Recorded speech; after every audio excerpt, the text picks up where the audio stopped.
들어가셨죠. 예루살렘에 들어가셔서 처음 하신 일이 성전에서 여러 장사하는 그런 사람들을 몰아내고 내 집은 기도하는 집이다라고 얘기했습니다.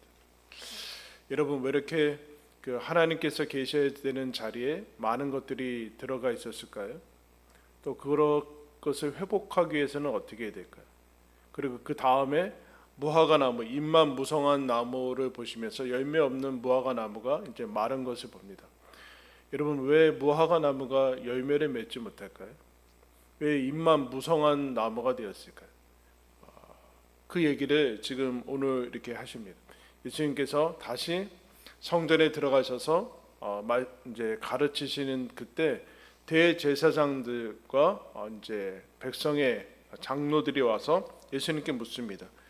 당신이 무슨 자격으로 지금 가르치느냐? 그러니까 누가 이 권위를 주었느냐? 추천장을 내라. 뭐 이렇게 얘기하는 거죠. 당시에는 무슨 증이나 그런 것이 있는 것이 아니니까 뭐 추천서 같은 거 그런 것들이 이제 필요합니다. 누구 허락받고 이것을 하느냐? 뭐 충분히 할 수 있는 질문이죠. 여러분, 왜 이 얘기를 할까요? 이들이 정말로 예수님이 왜 하는지 궁금해서 할까요? 아마 그랬을 수도 있겠죠. 그러나 아마 여러 가지 마음들이 들었을 겁니다. 예수님이 지금 군중들의 수많은 사람들의 그 환호와 인기를 지금 막 사람들이 몰려있기 때문에 거기에 대한 시기와 질투도 있었을 겁니다.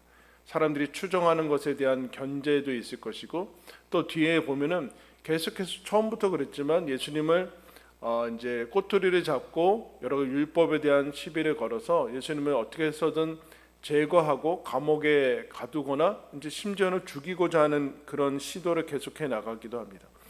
위협과 불안이 들고 자기 자신들의 자리와 여러 가지 위치들이 흔들리는 그런 것들을 느끼게 됩니다. 그래서 불안하고 그 모든 자리를 보존하기 위해서 여러 가지 기존의 질서를 유지하고자 하는 그런 모습들이 나옵니다. 그러나 이게 전부는 아니고 이제 이들이 이제 묻는 질문이 있죠. 당신의 권위가 어디서부터 왔느냐라고 이제 얘기를 합니다. 그럼 권위는 뭘까요? 권위? 우리 요새는 권위라는 것 자체를 이제 우리가 아주 터부시하고 있죠. 그죠? 별로 쓰지 않고 있지 않습니까? 그거 쓰는 것 자체가 이미 아주 금기시되는 단어가 됐는데, 근데 어쨌든 안 쓴다고 해서 없는 것은 아니죠. 권위라는 것 자체가 뭐에 대한 증명과 검증을 한 것, 검증. 이미 검증이 된 것이고 증명이 된 것에 우리는 권위를 부여하죠. 근데 이것은 시간이 그만큼 지났다는 것이고, 시간과 수많은 사람들의 경험이 총합이 돼서 그냥 주어지지 않고 권위가 주어집니다. 출처를 따지게 되는 거죠. 출처, 기원.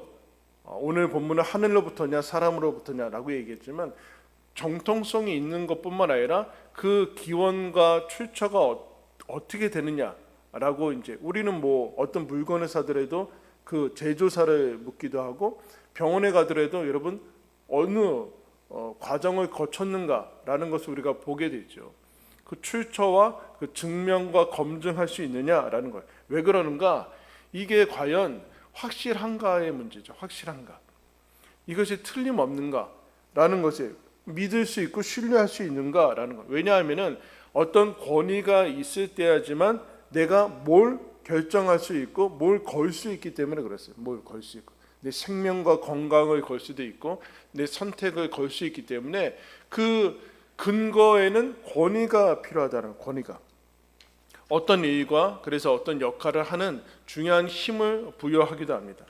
이 권위에는 외적인 요소와 내적인 요소가 있죠. 외적인 건 우리가 잘 알다시피 뭐 혈통적으로나 어디서 출신 자체가 태어나든가 아니면 수많은 세월을 겪어서 전통이 주어지든가 아니면 사회적인 권위가 주어집니다. 어떤 과정을 이수했을 때는 그것에 대한 증명서 같은 것들을 증 같은 것들이 면허증이나 자격증 같은 것을 주면서 이 외적으로 그 권위를 여러분 부여합니다. 당시에 여러분 대제사장들과 장로들은 외적인 권위로 최고의 권위의 자리에 있는 사람들이었습니다. 근데 이 외적인 권위는 내적인 권위, 즉 하나님께서 주신 그 권위, 원래 그 권위가 가져야 되는 그런 실력과 그런 능력들을 보장해 주지는 않습니다. 그죠? 어떤 증이 있다고 해서 자체가 실력이 있는 것은 아니죠. 대제사장들과 장로들은 하나님께서 주신 권위가 있어야 되는데 예수님이 이런 얘기를 했습니다. 내용을 갖추고 있느냐? 하나님께서 주신 권세는 그 내용은 섬기기 위한 목적과 기능을 발휘해야 되는데 그 기능과 목적을 달성하지 못할 때는 그 외적인 권위는 유명무실해지는 것이죠. 유명무실해져서 어떻게든 우리가 싫어하는 그런 권위주의가 되는 것들을 이제 보게 됩니다. 근데 이 권위가 왜 이렇게 중요한가? 아까도 얘기했지만 결정을 하게 되는 그 뿌리와 기준과 근거가 권위죠. 그래서 저와 여러분들이 어떤 결정과 선택을 하는 그 뿌리를 계속 들어가면, 내 안에 뿌리를 들어가면 내가 어디다 권위를 두고 있는가가 나옵니다. 내가 어디다 권위를 두고, 나는 뭐 학력을 가장 소중하게 여긴다든가, 아니면 사람들의 평판을, 아니면 사람들의 그 댓글을 가장 소중하게 여긴다든가, 그 기준들이 거기에 나와 있게 돼 있어요. 그만큼 중요한 거죠. 왜냐하면 결정과 선택은 반드시 결과가 나오게 되어 있고 그에 대한 책임과 그 모든 것들을 내가 감수해야 되기 때문에 이 권위라는 것은 대단히 중요합니다. 권위라고 표현을 안 해도 이것은 대단히 중요하다라는. 그 예수님이 이들의 상태를 이렇게 진단합니다. 예수께서 대답하시되 나도 한 말을 너희에게 물으니 너희가 대답하면 나도 무슨 권위로 이런 일을 하는지 이르리라. 그래서 예수님이 오히려 그 사람들이 질문했는데 다시 질문을 하시죠. 너희들의 삶의 뿌리가 어디 있느냐? 권위라는 것은 결국엔 선택과 결정과 가치관과 태도와 그 모든 것들을 좌우하는 그 근거에 있는 것인데 너의 삶의 방식 전체를 끌고 가는 그 뿌리가 무엇이냐라고 묻는 거예요. 이들이 묻는 것처럼 예수님이 너희들은 그 권위를, 삶의 뿌리를 어디에 두고 있느냐? 너가 두고 있는 것은 정말 믿을 수 있는 것이냐라는 것이죠. 그래서 우리는 흔히 그런 얘기하죠. 그러니까 권위란 쉽게 얘기하면 결정권입니다. 최고 권위, 최종 권위 그렇게 얘기하지 않습니까? 그러니까 최고 결정권을 누구한테 두고 있느냐? 어디에다 두고 있느냐? 최종 결정을 누가 하느냐? 사실은 나라고 생각하지만 사실은 내가 아니라 내가 소중히 여기고 있는 것에 의해서 내가 결정하는 거지 내가 결정하는 것은 아니에요. 그 뿌리가 무엇이냐라고 이제 묻게 됩니다. 그러면서 예수님이 그런 얘기하는 거예요. 그 뿌리, 권위를 두고 있는 그 권위의 뿌리, 결정권을 두고 있는 그 열쇠를 준 그 대상이건 아니면 신념이건 뭐고 그거 계속 거기다 둬도 괜찮겠느냐라고 이제 묻는 거예요. 그래서 예수님이 25절에 이런 질문을 하죠. 요한의 세례가 어디로부터 왔느냐? 하늘로부터냐? 사람으로부터냐라고 얘기하니까 이들이 뭐라고 그래요? 하늘로부터라고 하면은 요한한테 가서 세례 받았어야 되는 거 아니에요? 하나님께서 보내신 거니까. 근데 그들은 그렇지 않고 서로 의논하면서 하늘로부터 왔다고 하면은 우리가 왜 안 믿고 있느냐고 우리가 걸릴 테고, 이거 하나님에게서 온 거 아니고 사람들이 만든 거다라고 하면은 사람들이 이미 요한의 선지자로 막 하기 때문에 사람들에게 그 비난받고 자신들의 그 지지도가 떨어지니까 이도저도 못하는 거예요. 사람으로부터 왔다라고 하면은 세례 요한이 하나님을 대적하는 거니까 금하거나 조치를 취했어야 되죠. 근데 조치도 안 취하고 있어요. 즉 이것도 저것도 하고 있지 않은 것이죠. 그들이 서로 의논해서 예수님한테 대답을 합니다. 우리는 모르겠다, 알지 못한다 라고 얘기하죠. 여러분, 이들이 어떤 대답을 합니까? 어느 것도 결정을 하지 않죠. 결정을 회피하고 있습니다. 회피하고 있어요. 회피. 이 첫 번째 특징에 나와 있어요. 어떤 것도 선택하지 않아요. 이 회피는 뭐와 연결이 되는가? 결정을 미루는 거죠. 사실은 미루는 거. 결정을 회피할 뿐만 아니라 결정을 안 하는 것을 결정해서 연기해버립니다. 미루는 것이죠. 시간적으로 미루고 그리고 다른 사람한테 미루는 거예요. 지금 여러분 이 사람들이 예수님한테 대답하기 전에 뭐 합니까? 회의예요. 회의는 뭐예요? 다수의 의견, 이 전체 의견을 얘기하는 것이지만 사실은 뭐예요?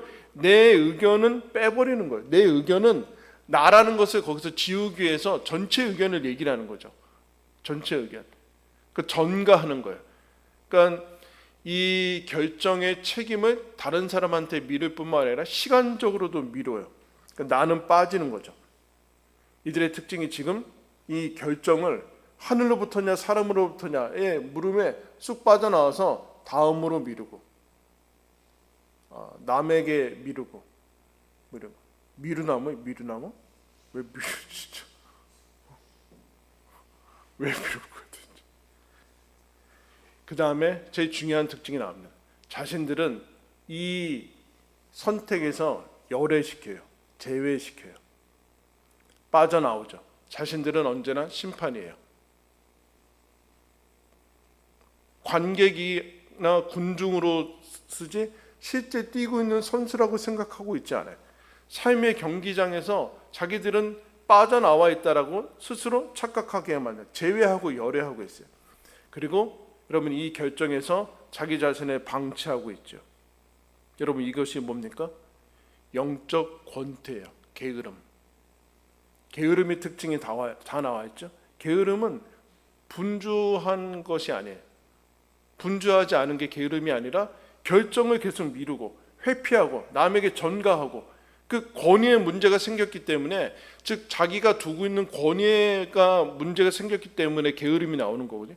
이 영적인 권태, 영적인 게으름, 어디에다가도 그 뿌리를 두고 있지 않은 모습이 나옵니다. 그래서 자기를 제외해서 있지도 않은 가상의 회색지대 안에서 사는 거예요. 가상의 회색지대, 없는 지대인데. 그래서 결정을 하지 않고 하루하루 이틀, 3일 계속 그냥 있는 그대로 지금 상태로 지내는 게 목적이 된 거죠.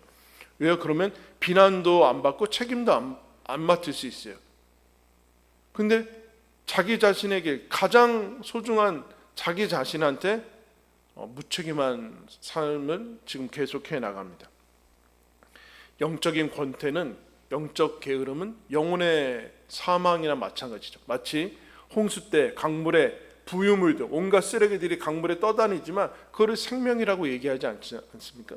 아무런 흐름도 방향도 없는 거예요. 그냥 분주하기만 한 거예요. 분주하고 외적인 것은 많은데 아무것도 내적인 방향과 흐름과 권위와 목적도 없는 상태에서 사는 거예요. 그래서 이들은 모르겠습니다 라고 얘기해요. 사실은 알고 싶지 않은 거죠. 알고 싶지 않은 거예요. 여러분, 예수님의 권위는 이미 예수님께서 이 땅에 오셔서 마태복음의 산상수훈이라고 얘기하는 마태복음 5장부터 7장까지 있는 환상수훈의 그 가르침을 듣고 사람들이 놀라면서 이렇게 얘기해요. 이 가르침은 권위 있는 자와 같고 서기관들과 같지 아니합니다. 그러니까 이들은 뭐예요, 여러분? 영혼의 권태와 게으름 빼어진 사람들은 무엇인가? 알고 싶어하지 않아요. 사실은 아무것도 하고 싶어하지 않아요. 영적인 무기력에 빠지고 있어서 그런 거죠. 이렇게 얘기합니다. 이런 변명도 있을 수 있죠. 예수님을 힘써 따르겠다고 결정 안 한 것이, 그러니까 예수님을 힘써 따르겠다고 결정하지 않고 그게 그렇다고 해서 예수님을 안 따르겠다고 결정한 건 아니지 않느냐. 예수님을 안 믿겠다고 하는 것은 아니지 않느냐. 이렇게 변명하고 있어요. 예수님을 열심히 생명을 다해서 따르겠다고 결심도 안 하고 그렇다고 해서 나는 예수님 안 믿겠다고 결정한 것도 아니야. 그럼 뭐예요? 안 믿겠다고 결정한 것보다는 낫지 않느냐라는 스스로의 변명에 빠지고 있는 거죠. 사실은 어느 방향도 아닌 거예요. 안 믿고 있는 거나 동일한 거나 마찬가지죠. 이 권태와 나태에 빠진 것을 에베소서는 이렇게 진단합니다. 그러므로 내가 이것을 말하며 주 안에서 증언하노니 이제부터 너희는 이방인이 그 마음에 허망한 것으로 행함같이 행하지 말라. 그들의 총명이 어두워지고 그들 가운데 있는 무지함과 그들의 마음이 굳어짐으로 말미암아 하나님의 생명에서 떠나 있도다. 그들이 감각 없는 자가 되어 자신의 방탕에 방임하여 모든 더러운 것을 욕심으로 행한다. 이런 얘기예요. 불신의 상태가 어떤 상태인가? 무지하고 무감각하고 무생명이다. 무생명. 무관심하고 무감각하고 무지하고 어둡고 하는데, 근데 여러분 대단히 분주하대요. 열심히 뭔가를 위해서 산대요. 뭐요? 욕심을 위해서는 열심히 산대요. 쾌락을 얻는 데는 빠르다.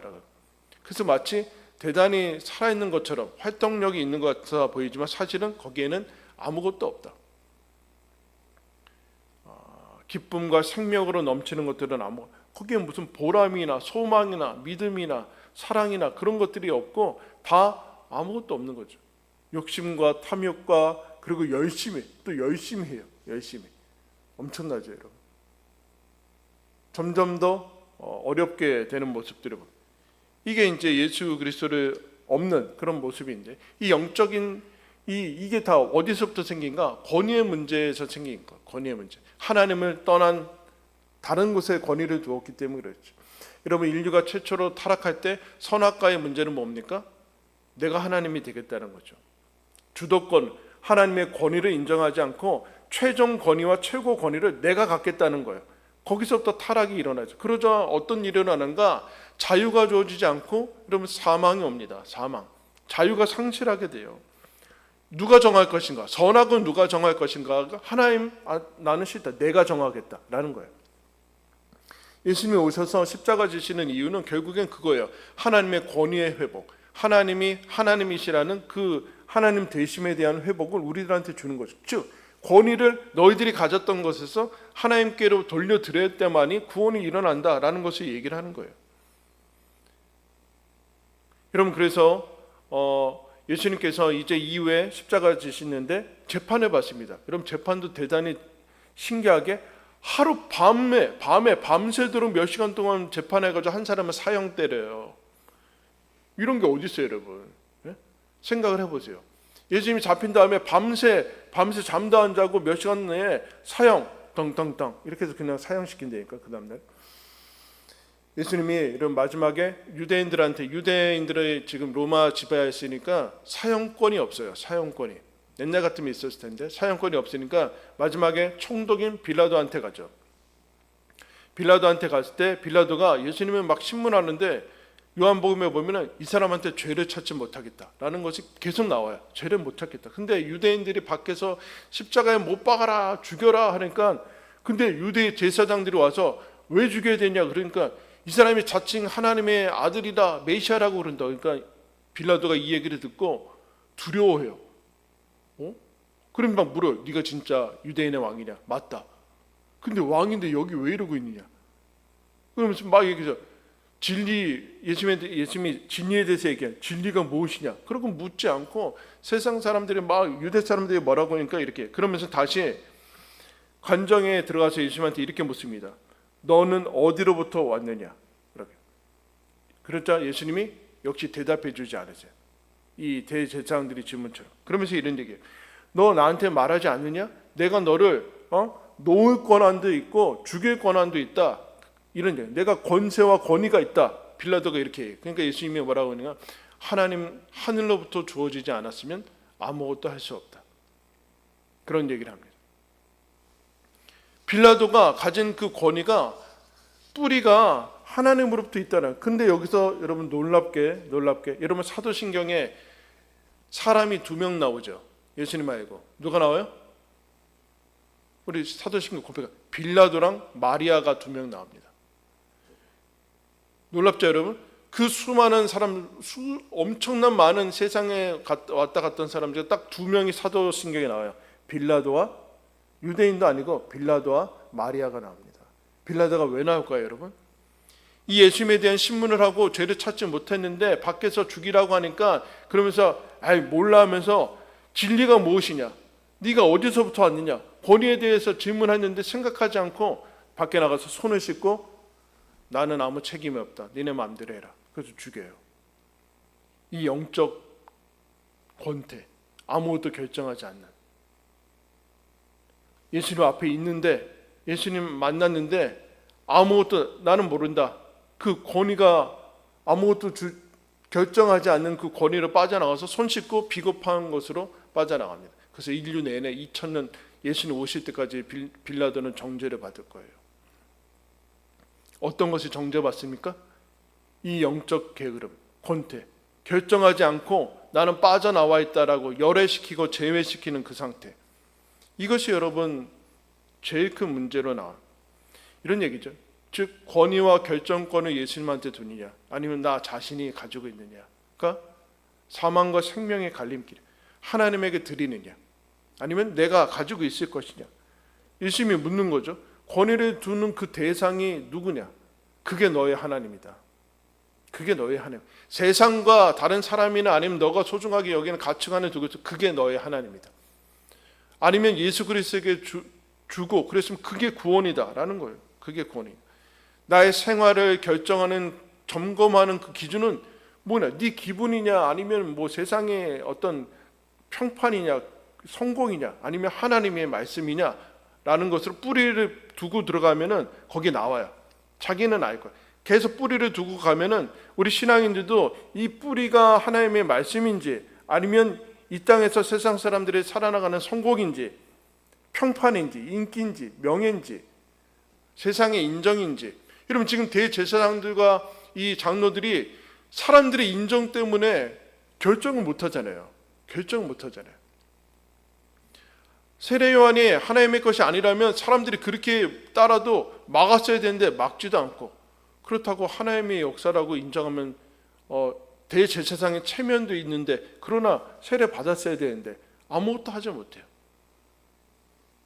영적인 이 무시무시한. 근데 이게 어떻게 되는가? 이런 말씀 한 군데 찾겠습니다. 사도행전 4장, 뒤에 가서 사도행전 4장. 이게 어떻게 돌아가는가?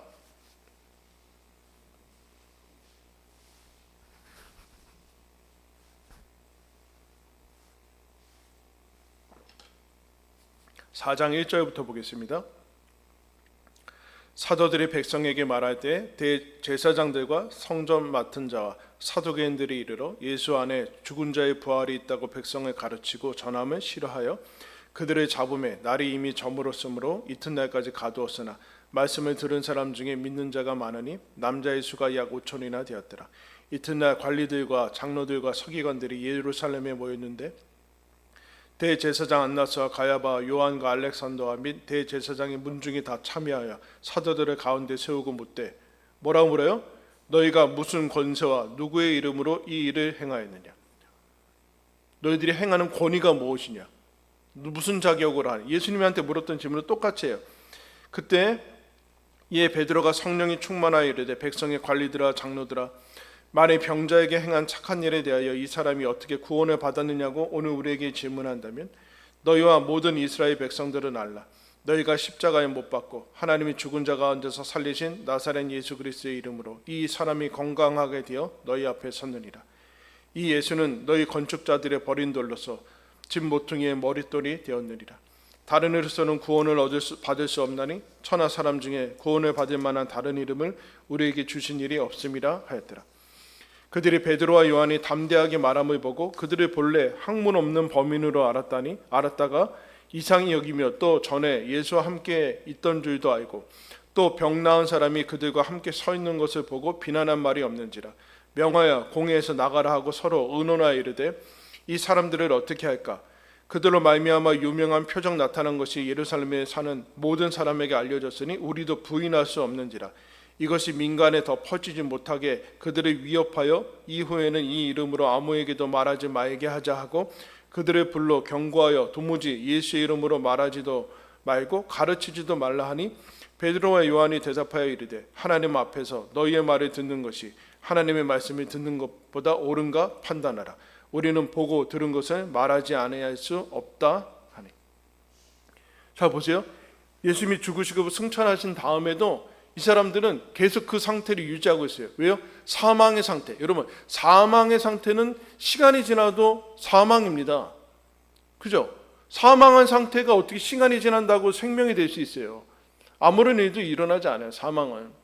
이 사람들이 시간이 지났는데도 그 상태로 이어. 사도들이 예수님 전하니까 불러서 전하지 말아라 하면서 하니까 이미 이 사도들이 그 앞에서 나면서부터 못 걷는 사람을 고치고 예수님 그리스도를 믿는 사람들이 남자면 5천 명이 되니까 이 사실들을 부인할 수가 없는 거예요. 근데 계속 놔두면은 안 될 것 같아서 위협하면서 전하지 말아라. 나가서 위협하고 그러니까 사도들이 뭐라고 합니까? 이 사람들이 배우지도 않은 그 평범한 사람 있는데, 그러니까 외적인 권위도 없고 베드로와 사도 이 사람들의 외적인 권위, 대제사장들도 아니고 권위도 없고 아무것도 없는데 이 사람들은 다 갖췄죠. 대제사장 권위, 직책, 그 권력들, 사람들을 괴롭히고 가둘 수 있는 그런 권세, 지식 이런 것들이 다 있는 사람들인데 이 사람들이 모여서 의논하죠. 이거 어떻게 하지? 똑같이 또 의논하고 있어요. 자기들끼리 의논한 다음에 어찌할 수 없으니까 가서 가다둘 수도 없으니까 나가서 전하지 말라. 그러니까 이때 베드로와 뭐라고 그래요? 사도리 요한이 하나님 앞에서 너희의 말 듣는 것이 하나님 말 듣는 것보다 옳은지 판단하라. 권위의 문제죠. 우리는 너희들이 지금 제일 무서운 사람이고 우리를 죽일 수 있는 권세가 있을지 모르지만 그 권위를 뿌리는 거기에 있지 않고 우리는 하나님에게 우리의 결정권을 둔다. 하나님의 말씀이 우리의 결정권이다. 여러분 이 보세요. 권세와 결정권을 하나님께 드린 이 사도들 아무것도 없고 뭐 배운 것도 많지 않은 사람들인데 이 넘치는 생명력과 담대함과 용기와 그런데 여러분 모든 것을 다 갖춘 권위 있는 사람들의 이 비겁함과 여러분 영적인 권태와 죽어있는 삶의 모습들을 보세요. 어디에 권위를 두고 있냐의 문제. 그럼 주님께서 우리들한테 그래요. 너희도 결정해라. 누구에게 결정권을 두고 살지 결정해라. 예수님이 이 바리새인들 그 대제사장들과 장로들이 우리도 모르겠습니다라고 대답하니까 예수님도 그럼 나도 내 권위가 어디서부터 왔는지 알려주지 않겠다라고 얘기합니다. 왜 그랬을까요? 권위를 설명해도 어차피 안 믿을 거니까 설명하지 않았을까요? 뭐 그랬을 수 있겠죠. 알고 싶어 하지 않으니까. 그런 얘기 그게 전부는 아니죠. 예수님이 대답하지 않으신 이유는 이들이 모르겠다고 결정을 하지 않으니까 여러분 예수님이 여기서 OX를 대답해 버리면 심판이죠. 심판 아닙니까? 근데 예수님은 얘기하지 않으시고 십자가로 가십니다. 여기서 얘기하면 심판이 되고 끝이니까 이들에게 다시 기회를 주십니다. 이들의 밀어버리는 것은 여러분 사망이 지속되는 거지만 예수님이 기다리시고 미루는 것이 구원이 되는 것이죠. 그래서 다시 가요. 상한 갈대를 꺾지 않으시고 꺼져가는 등불을 끄지 아니하시는 마음으로 다시 기회를 주십니다. 그렇게 하면서 이렇게 얘기하라.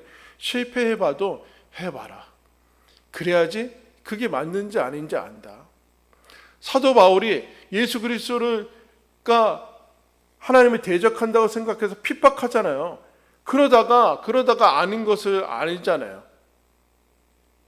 아닌 것을 알으려면 해봐야 된다. 그 결정을 해야 된다. 결정을 하고 그것이 맞는지 아닌지 해봐야 된다. 직접 떼어봐야 된다. 직접 떼어봐라. 직접 결정을 해봐라. 그리고 아니면 돌아오면 된다.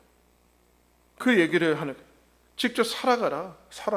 삶의 열쇠, 내 마음의 중심의 열쇠를 어디다 두고 있느냐라는 그 질문을 하고 있는 겁니다. 사랑하는 메시지교회 성도 여러분, 예수님이 십자가에서 죽으셔서 우리가 영원히 우리의 생명을 걸 수 있는 너무나 확실하고 영원한 진리, 너무나 확실하고 우리의 모든 생명을 다 걸 수 있는 권위를 확증해 주셨습니다. 그러면서 우리들한테도 그렇게 얘기했죠. 미루지 말고 너 자신을 제외하지 말고 너 자신을 어떤 신앙과 모든 삶의 영역에서 제외하지 말고 참여시키고 그 결정권을 나한테 줘라. 삶의 결정권을 나한테 주고 묻고 영원한 진리인 하나님의 말씀에 그 권위의 기초를 두고 살아가라. 그럼 자유함이 주어질 거예요. 자유함. 내가 가지고 있는 것이 자유고 행복이라는 하나님이 나한테 있는 거 다 뺏어갈 거라는 이 사탄의 속임수에 벌벌 떨면서 그 사망의 상태에 있지 말고 하나님 앞에 너의 결정권을 드리고 삶의 주도권을 드리고 살아가라. 그러면 자유와 천국의 삶을 살아가게 될 것이다 라고 우리를 초대해 주고 있습니다. 하나님께서 우리에게 주신 그 믿음 가지고 때마다 우리 인생 남은 인생 다 하나님께 그 주도권과 결정권을 드리고 하나님이 주신 천국의 삶을 누리시기를 예수님의 이름으로 축원합니다. 기도하겠습니다.